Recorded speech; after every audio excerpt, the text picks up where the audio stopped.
আসসালামু আলাইকুম, স্বাগতম জানাচ্ছি বিবিসি নিউজ আন্তর্জাতিক সংবাদে। শুরুতেই সংবাদ শিরোনাম, এরপর বিস্তারিত। পাকিস্তান ভারত যুদ্ধে এবার ১০ যুদ্ধবিমান ভূপাতিতের কথা বললেন ট্রাম্প।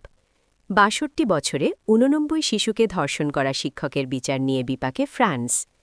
মার্কিন হামলার শঙ্কার মধ্যেই ইরানের ১৫০০ শহরে বিপ্লব বার্ষিকী উদযাপন। বাংলাদেশকে চীনের বিকল্প প্রতিরক্ষা সামগ্রী দিতে চায় যুক্তরাষ্ট্র। দর্শক, এতক্ষণ শুনছিলেন সংবাদ শিরোনাম। এখন বিস্তারিত। আপনি যদি ইসরায়েলের ধ্বংস চান এবং মুসলিমদের পাশে থাকেন, তাহলে ভিডিওতে লাইক করে চ্যানেলটি অবশ্যই সাবস্ক্রাইব করে দিবেন এবং আপনার মূল্যবান মতামত অবশ্যই কমেন্টে লিখে জানিয়ে দিবেন। এখন বিস্তারিত। পাকিস্তান ভারত যুদ্ধে এবার ১০ যুদ্ধবিমান ভূপাতিতের কথা বললেন ট্রাম্প। পাকিস্তান ও ভারতের সাম্প্রতিক যুদ্ধ নিয়ে নতুন তথ্য দিয়েছেন মার্কিন প্রেসিডেন্ট ডোনাল্ড ট্রাম্প। তিনি বলেন, ২০২৫ সালের মেতে সংঘটিত ওই সংঘাতে ১০টি যুদ্ধবিমান ভূপাতিত করা হয়েছে। তবে বরাবরের মতো এবারও তিনি উল্লেখ করেননি যে ক্ষতিগ্রস্ত উড়োজাহাজগুলো আসলে কোন পক্ষের। খবর দ্য ডনের। ট্রাম্প আবার দাবি করেছেন, গত বছর তিনি শুল্ক আরোপের হুমকি দিয়ে পাকিস্তান ও ভারতের মধ্যকার সংঘাত থামিয়েছিলেন। ওই সংঘাত পারমাণবিক যুদ্ধে রূপ নিতে পারত। মঙ্গলবার ১০ ফেব্রুয়ারি ফক্স বিজনেসকে দেওয়া এক সাক্ষাৎকারে ট্রাম্প বলেন, আমি ৮টি যুদ্ধ মিটমাট করেছি। এই ৮টি যুদ্ধের মধ্যে অন্তত ৬টি থেমেছে শুল্কের কারণে। আমি বলেছিলাম, যদি তোমরা এই সংঘাত না থামাও তবে আমি তোমাদের ওপর শুল্ক আরোপ করব, কারণ আমি মানুষকে মরতে দেখতে চাই না। ট্রাম্প আরও বলেন, তারা তখন বলেছিল, এর সঙ্গে শুল্কের সম্পর্ক কি? আমি বলেছিলাম, তোমাদের মাশুল দিতে হবে, যেমন ভারত ও পাকিস্তান। মার্কিন প্রেসিডেন্ট বলেন, আমার মতে এটি একটি পারমাণবিক যুদ্ধ হতে পারত। তারা একে অপরের ওপর ঝাঁপিয়ে পড়েছিল। ১০টি যুদ্ধবিমান ভূপাতিত করা হয়েছিল। তারা রীতিমতো লড়ছিল। ৬২ বছরে ৮৯ শিশুকে ধর্ষণ করা শিক্ষকের বিচার নিয়ে বিপাকে ফ্রান্স। ফ্রান্সের কারাগারে দেশটির এক প্রবীণ শিক্ষককে আটকে রাখা হয়েছে। তার বয়স এখন ৭৯ বছর। বয়োবৃদ্ধ এই শিক্ষাগুরুর এখন অবকাশ জীবন কাটানোর কথা থাকলেও তিনি কাঠগড়ায় দাঁড়ানোর অপেক্ষায় আছেন। শীঘ্রই তাকে ফরাসি আদালতে তোলা হবে।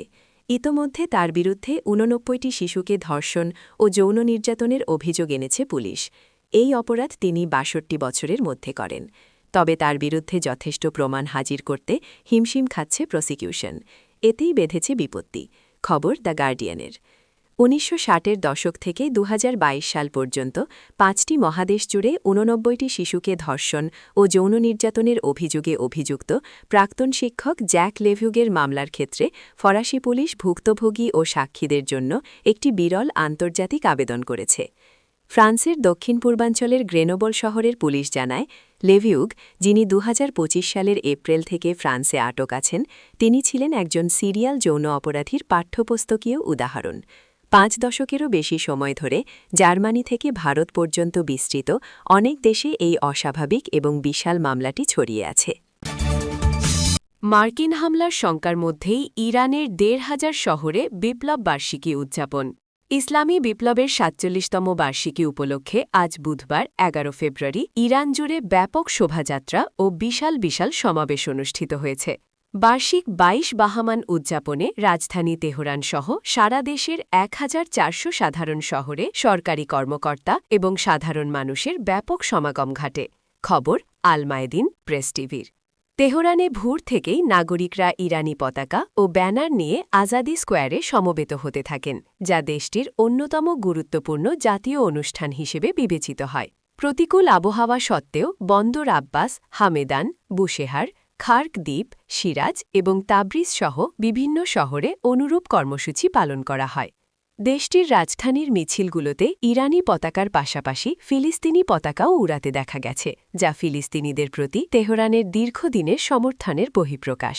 রাষ্ট্রীয় গণমাধ্যম এই বার্ষিকীকে বর্তমান আঞ্চলিক উত্তেজনার মাঝে জাতীয় ঐক্য ও প্রতিরোধের প্রদর্শনী হিসেবে তুলে ধরেছে। গণসমাবেশে যোগ দেন ইরানের প্রেসিডেন্ট। বাংলাদেশকে চীনের বিকল্প প্রতিরক্ষা সামগ্রী দিতে চায় যুক্তরাষ্ট্র। দক্ষিণ এশিয়ায় চীনের ক্রমবর্ধমান উপস্থিতিতে উদ্বিগ্ন হয়ে পড়ছে যুক্তরাষ্ট্র, এর মধ্যে অন্যতম বাংলাদেশ। ঢাকায় বেইজিংয়ের কূটনৈতিক ও কর্মকর্তাদের তৎপরতা চিন্তায় ফেলেছে ওয়াশিংটনকে। এ কারণে বাংলাদেশের নির্বাচিত নতুন সরকারকে চীনা সামগ্রীর বিকল্প হিসেবে যুক্তরাষ্ট্র ও তার মিত্রদের প্রতিরক্ষা ব্যবস্থা দেওয়ার পরিকল্পনা করছে মার্কিন প্রশাসন। খবর রয়টার্সের। 2024 সালের আগস্টে জেনজি নেতৃত্বাধীন অভ্যুত্থানে ভারতপন্থী প্রধানমন্ত্রী শেখ হাসিনা ক্ষমতাচ্যুত হওয়ার পর আগামী বৃহস্পতিবার 12 ফেব্রুয়ারি বাংলাদেশে সাধারণ নির্বাচন অনুষ্ঠিত হচ্ছে। হাসিনা বর্তমানে নয়াদিল্লিতে আশ্রয়ে আছেন, যার কারণে এই ভূখণ্ডে কমে গেছে ভারতের প্রভাব। এই সুযোগ চীনকে বাংলাদেশে তাদের প্রভাব বাড়ানোর পথ প্রশস্ত করে দিয়েছে। সম্প্রতি চীন বাংলাদেশের সঙ্গে ভারত সীমান্তের কাছে একটি ড্রোন কারখানা তৈরির প্রতিরক্ষা চুক্তি স্বাক্ষর করেছে, যা বিদেশি কূটনৈতিকদের ভাবিয়ে তুলেছে।